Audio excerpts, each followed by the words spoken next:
Hello everybody, my name is Baylor from the B&B Tavern crew, and welcome to Tavern Talk, where we take extraordinary people of any kind of nerd dimension and take them to the original core of nerddom, making a D&D character.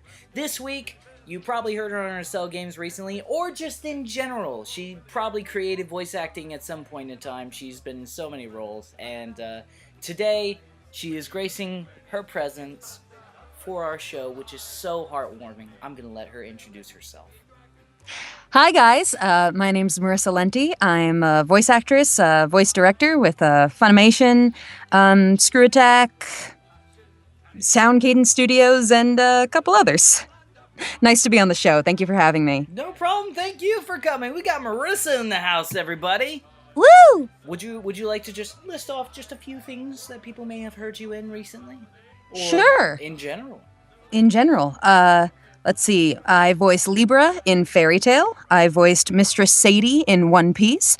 I voiced Ilse Longnar in Attack on Titan Junior High. I voiced Momoko, the Warden, in Nanbaka. I was Atsuko in Keijo. Switching over to non-anime stuff, I was Thor in Marvel Avengers Academy, Princess Celestia and Princess Cadence in the My Little Pony iPhone apps, and yeah, that's a pretty good overview. And as far as directing, I direct Screw Attack's Death Battle, and I'm also the assistant ADR director on Funimation's dub of Nanbaka. And you also do a lot of voice directing, which is really cool. If you look at her resume, you did Rooster Teeth's Red vs. Blue season 14 and Ruby. Yes, I did additional casting for Ruby. I helped bring actors onto the show and recorded them at Sound Cadence. And then for Red vs. Blue, I was the voice director of one very particular episode. It was a crossover episode with Death Battle. Oh yeah. It's Carolina versus the meta. Yeah. The meta. There we go. That's the show. Please work brain. But it was you directed that? Yes. That was such a good episode. Oh, thank you. Yeah, for that particular episode, Rooster Teeth sent over all their recordings, and I was the one that sorted through them and kind of picked out what went in the final animation. And then I also oversaw recording Whiz and Boomstick at our studio for that particular episode. They normally record over at Screw Attack. We recorded them at our place because this episode in particular would be going on a DVD. So we wanted to make sure it sounded nice and crisp and beautiful. So they came over. Normally we only record the Death Battle actors at the studio and the host record from Screw Attack. But for that one, they got to come over and record in our place for a change. It was very fun. That's really fun. Mm-hmm. Mm-hmm. So I guess I don't do a lot of interview stuff, but I do have an interesting question. And this is just from the perspective of just the interesting crossover of professional voice acting on web series to professional voice acting in essentially the film industry, which is TV shows and whatnot. Mm-hmm. How is that crossover for you? Because I don't have a lot of guests that do that kind of stuff. We had Kerbifer. Who's done some TV and then some web series stuff, and it's just an interesting transition because they're both very professional and they're very cool, and it seems like both are very fun. But what is that like? What is it going from let's just say for example the Cell games, which is technically a fan dub or something like that, but very cool, to actually being the voice for the actual series that people would make fan dubs for. Mm-hmm. I mean, when I first got into voice acting, I kind of assumed that I would start with the internet stuff and then slowly phase my way into the professional stuff. But it's really so much not that black and white. I do both simultaneously now, and I thought I would I'll only do internet in the beginning and then sort of, work my way up, but it's really not like that. It's more you meet people in the industry and people will just approach you and say, hey, I need a voice for this project. I need a voice for this thing or that thing. And it could be an internet thing. It could be a professional thing. And as a voice actor, I'm up for it.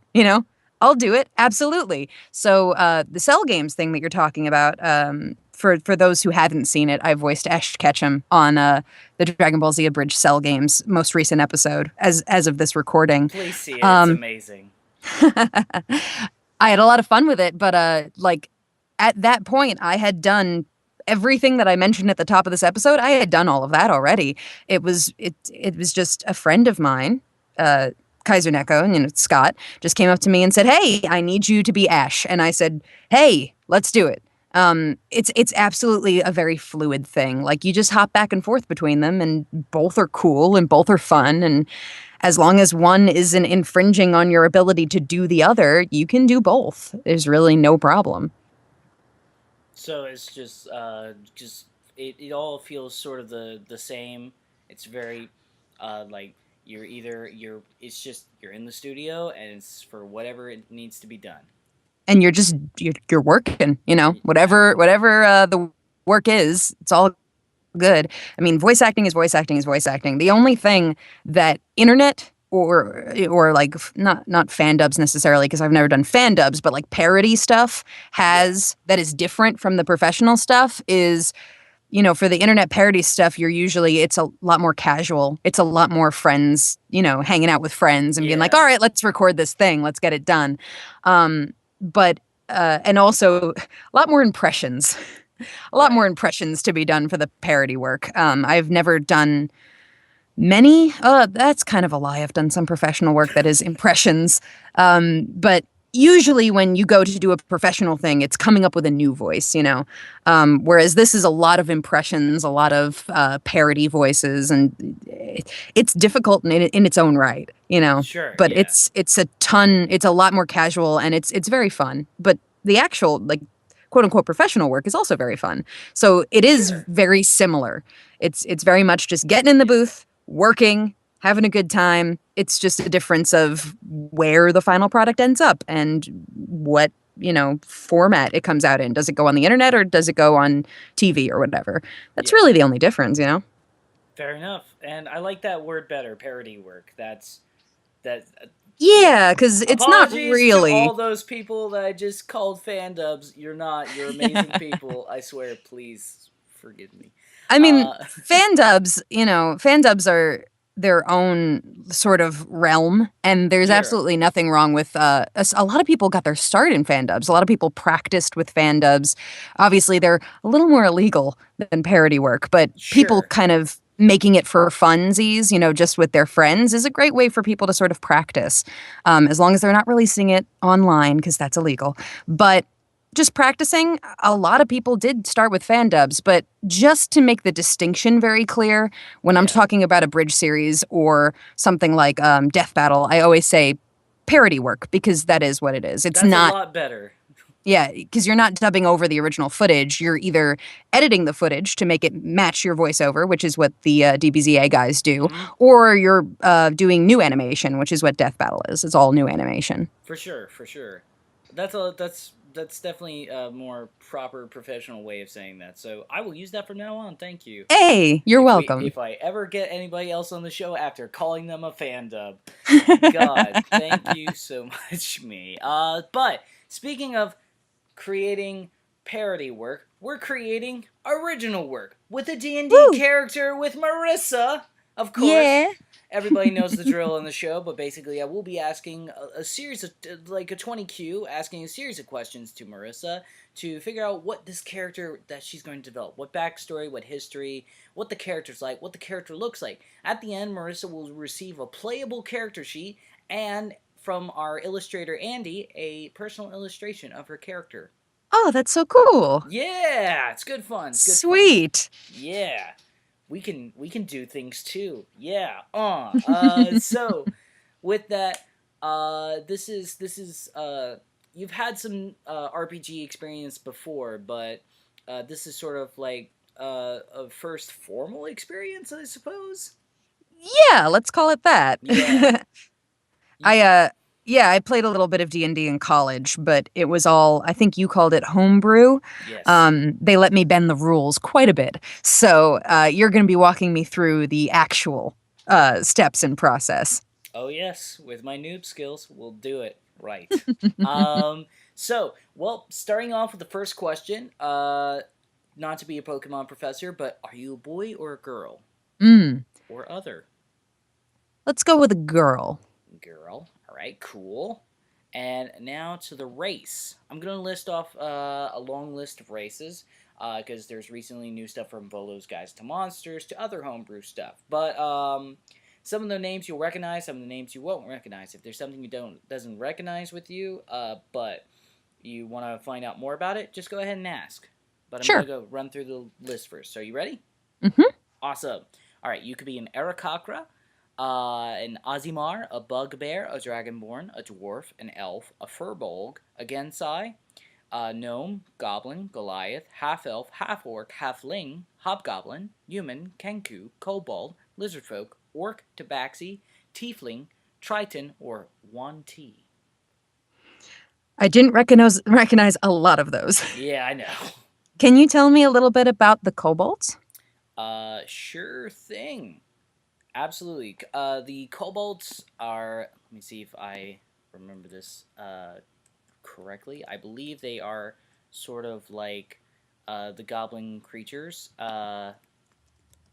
in the world of D&D. They are no wait. What is kobold?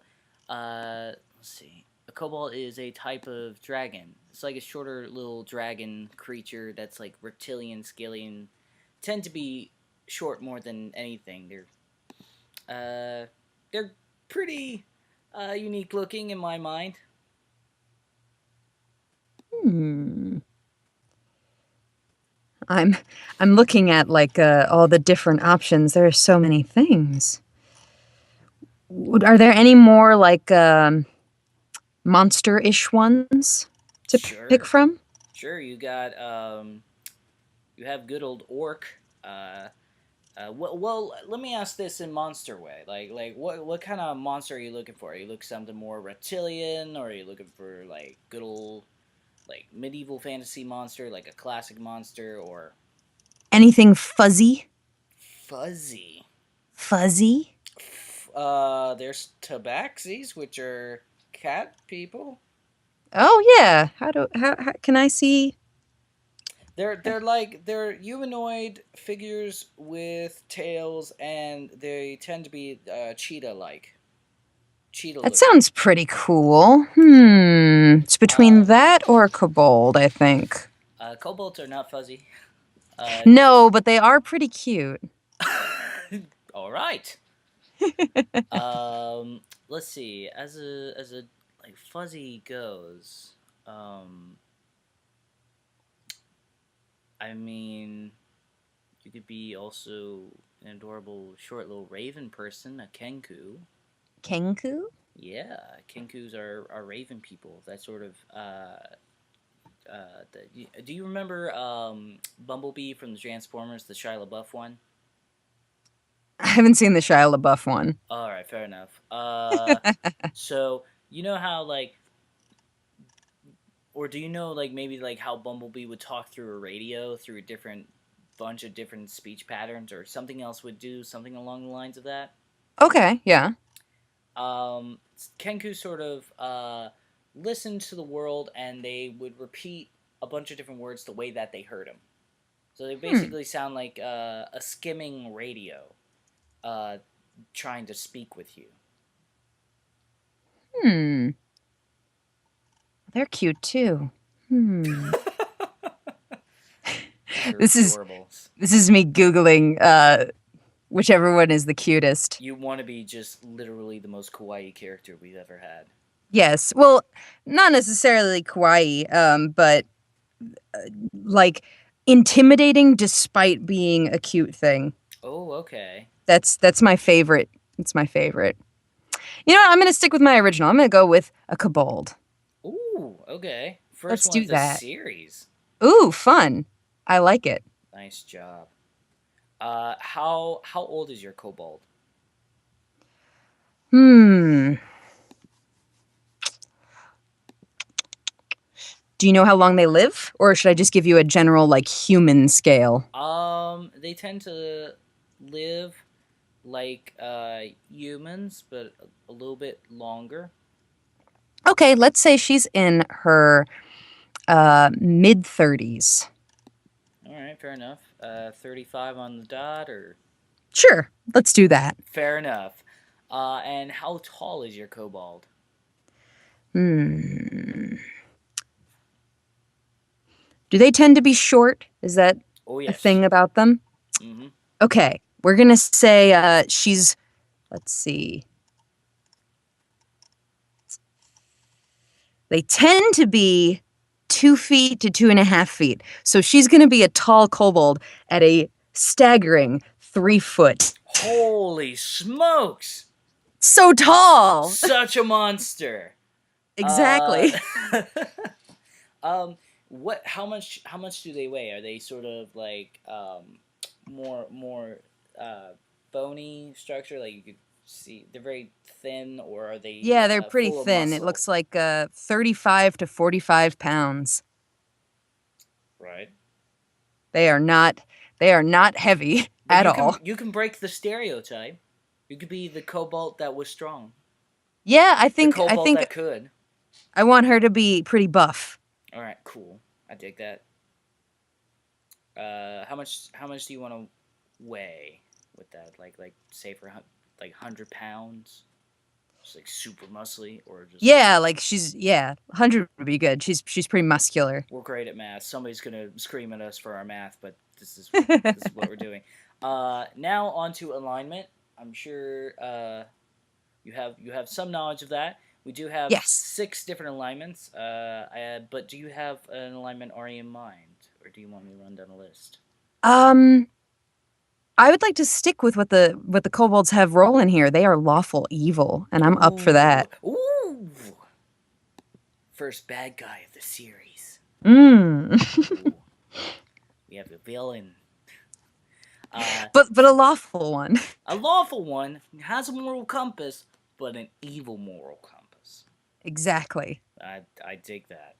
Now for classes, I'm gonna run through the list for you, Yes. and you choose one that you see fit. You could be a cleric, barbarian, a bard, a druid, a fighter, a monk, a paladin, a ranger, a rogue, a sorcerer, a warlock, or a wizard. Let's be a rogue.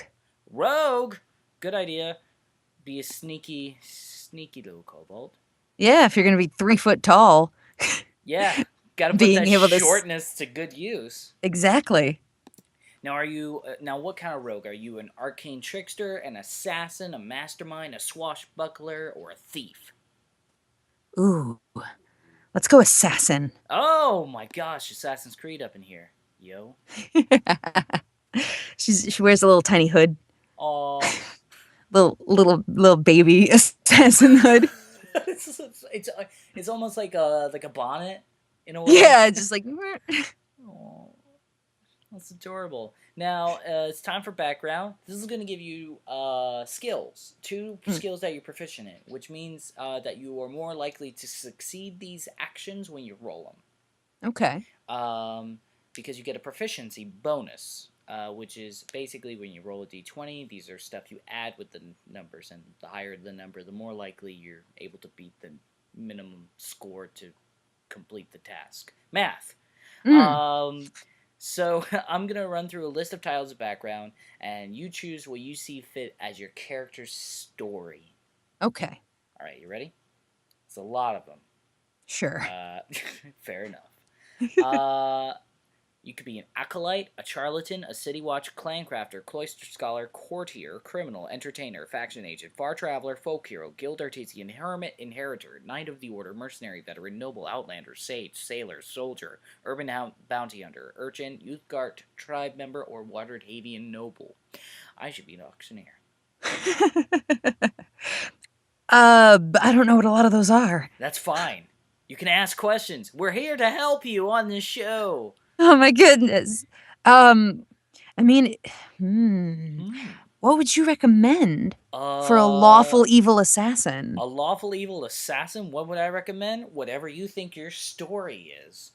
Maybe your character started out good but then became evil, or it could be something else entirely. This is you. This is you're telling your this is a character you're creating. This is one of the few characters that you get to create and voice act. Oh my goodness. Okay. Did I hear urchin in there? Was that one? Yes. Tell me about it. Well, somebody Urchin is somebody screamed at me for this. Was a uh shout out to that guy. Um, I thought it was like, I thought it was like uh, like a hermit, like somebody an urchin that was like a hermit that lived by the sea. But no, it's apparently I think something to do with uh like a kid living off the streets. Yeah, like a street urchin, yeah? E, I believe. That's what I was A looking for. mischievous young child, especially one who is poorly or raggedly dressed. Yeah.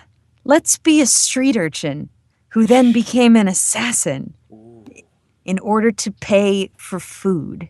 that sounds good. Did where did this kobold learn her assassin skills? Like, did she get picked up by this assassin order off the streets? Absolutely. And Ooh, and there's probably no other kobolds. So they had to make her all tiny weapons. aw. Well, I mean, All like tiny she can weapons. probably hold like a dagger, like a human dagger or something. Yeah, well they give her like a dagger and it's like big enough to be a sword Yeah, for fair enough. her. I may have to lower her weight if we're gonna go this direction because she's suddenly become a scrappy street urchin. Yeah. I mean, well, I don't know. Maybe now she weighs that much because she developed those muscles Yeah, from she's grown training. up. Yeah. Okay. Um, but like, what is the name of this like assassin tribe that's picked her up? Oh, good question. Yeah, gotta develop these stories, yo. Hmm. Fanfic lore, yo. Let's see. Gotta come up with a good name. Yeah. Like, Uh, is this assassin like did she live in like a major city or was this a village? Is this in like a major country, a small country? You don't have to I'd answer say, all those questions, but it would help develop the kind of assassin clan thing that would I'd say pick it her was up. like a big city, probably. Okay. That they kind of, are in the undergrounds, Ooh, and okay. there's a lot of them, like a big assassin order, I guess. Big And like Houston or big like New York, yeah. New York is small. Well, dense like New York, I Oh, okay, guess. fair enough. So what? um,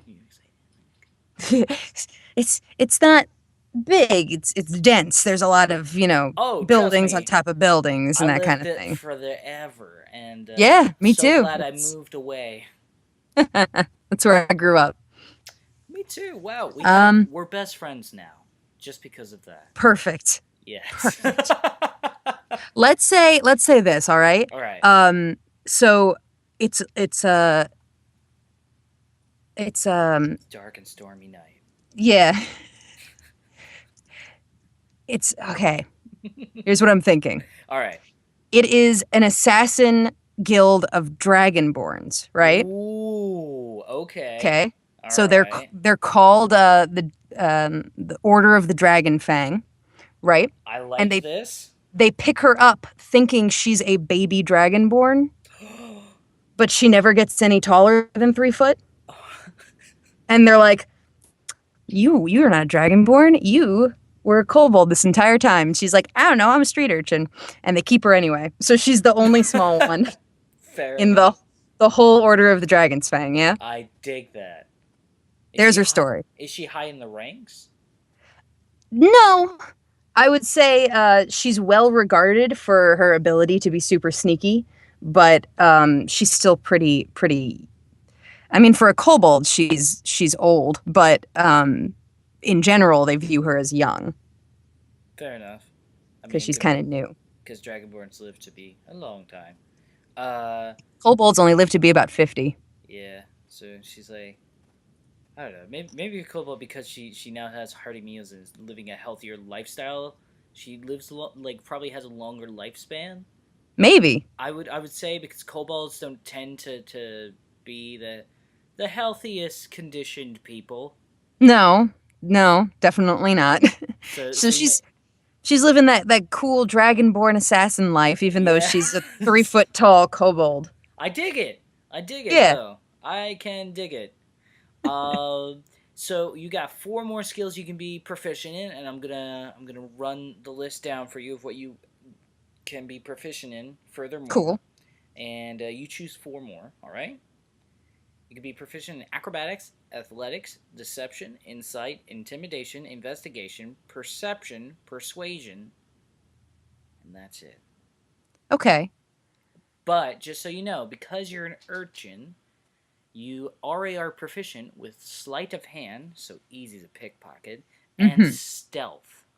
Cool. That works out great. Yeah, nicely, good, good pick, good Ah, pick. thank you, thank you. Let's go with, you said four more? Yes. How about acrobatics, Uh, athletics, deception, and persuasion? Deception, persuasion. Yes, you can absolutely do that. Cool. I'm gonna give you all that stuff. Um, and then, all right, cool. So that's some pretty good stuff right there. And now I'm gonna, Sweet. nice. I like it. So I'm gonna ask a series of questions. Now with your base stats, and this will affect all the math, so you don't have to worry about math because The we don't like, math. yes, math. I dreaded math. Oh. Uh, so is your character strong? Yes. Very or just strong? Uh, can we say she's strong for her size? Yeah, that's fair. Is your character very dexterous? Yes, Big time, I would very assume. much. Yeah. Does your character have good stamina? Yeah, it's good. Fair enough. Is your character intelligent? She's a little below average. Fair enough. Is your character wise? Around the same. All right, fair enough. Is your character very charismatic? Yes. All right, I like that answer. Okay, with that, you get a dagger. My question is do you, you get the option of also having a rapier if you Is want there that. any disadvantage to taking it?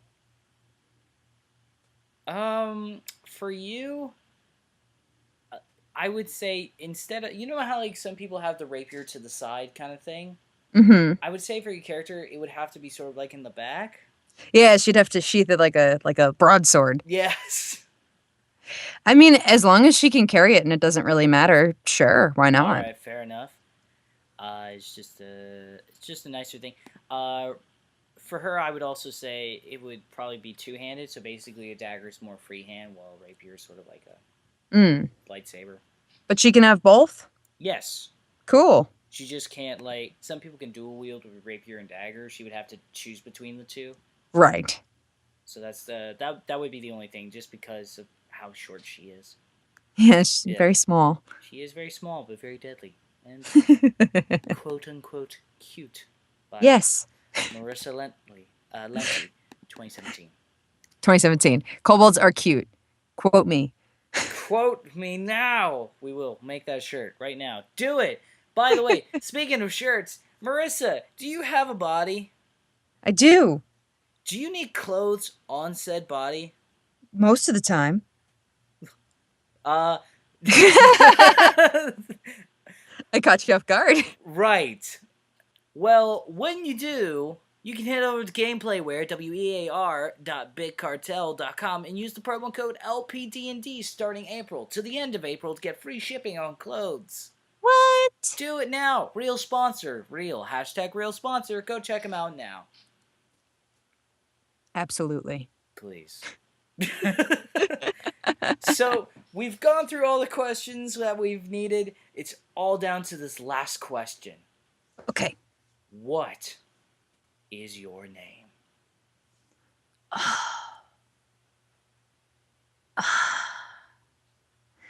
Her name is Kizala. Ooh. Help me. Kizala. She doesn't have a last name because she was abandoned on the streets, right? Yes. So she's Kizala of the Dragon's Fang Order. She doesn't have a last name. That is her last name. Dragon's Fang. Kizala, the Dragon's Fang. Kizala. Yes. I like that, Kizala. Well, there you go. We Yeah. we did it. We did it. What? Yeah. So now my other question is what would Kizala sound like? How, as you, the amazing voice actress you are, voice your own character? She'd probably have kind of a hissing voice, you know? Mm-hmm. She'd sound a little gross and a little. But she's. Because she's evil, yeah? But Yeah, she's she. also small, so it's sort of higher pitched. Right. That's where she sits. I think that's it. I think that I dig it. I Yeah. like it. I like it a lot. With that, what would be like Kizala's catchphrase? Catchphrase. Pretty thorough about this stuff, yo. I'm gonna guess probably something to do with her assassin's order, right? So whenever she makes a kill, she'd be like, "For the Dragon's Fang Order." Ooh, okay. Yeah. For the Dragon's Fang. Yes, for the Dragon's Fang. Like Ooh, lots of that. fair enough. I dig that.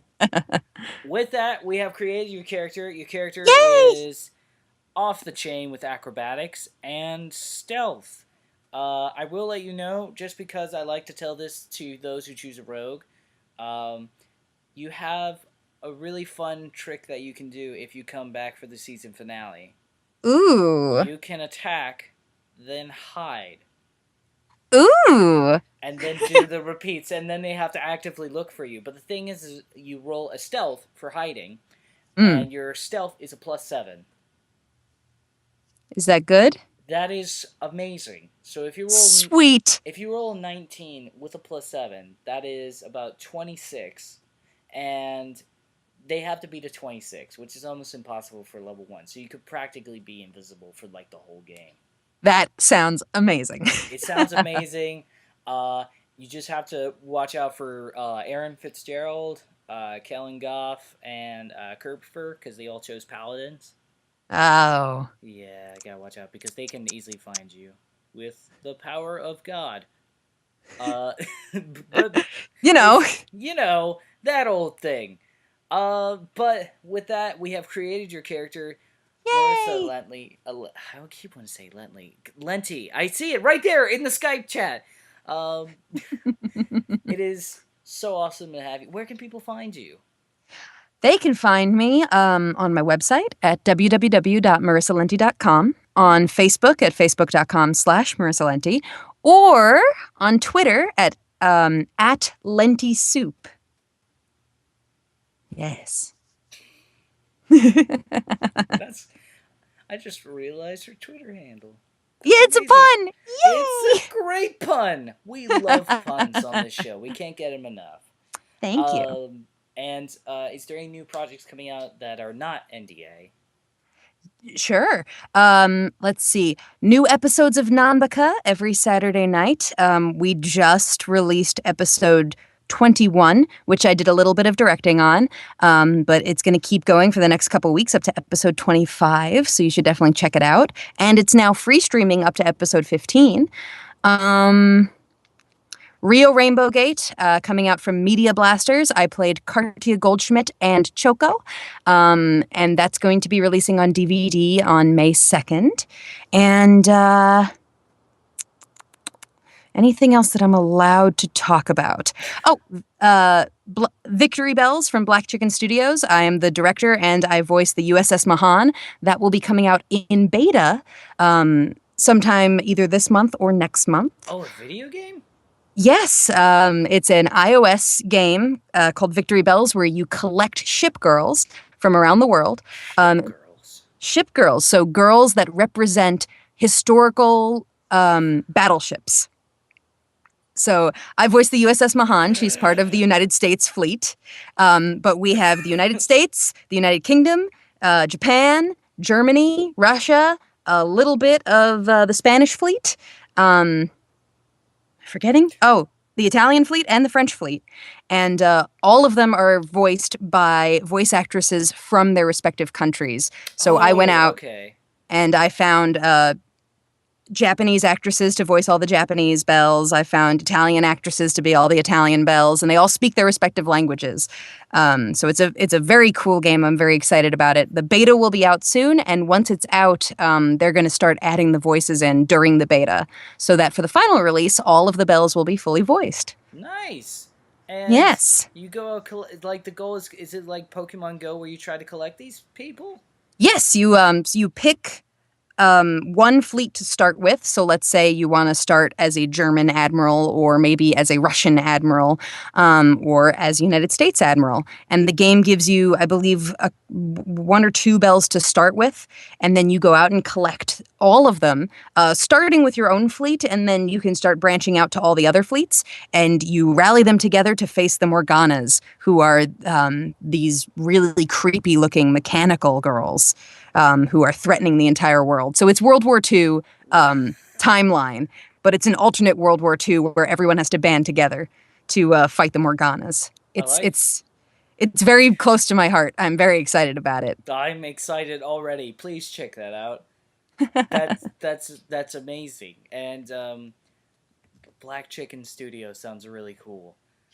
So if that's the case, please go check her out on everything. If you like the show as well, please maybe like, comment, subscribe. If you want, we won't force you to do anything, but we do appreciate it if you do with the support because we love you so much. And speaking of love you so much, Marissa, it was such an honor to have you on the show, and I'm glad. I hope you had fun. I had a great time. Thanks for Good. having me. No problem. Hope to have you back on the show soon.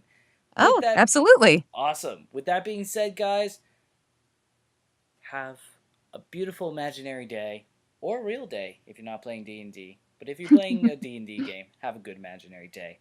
And we'll see you guys later. May your rolls always be high. May the odds be forever in your favor.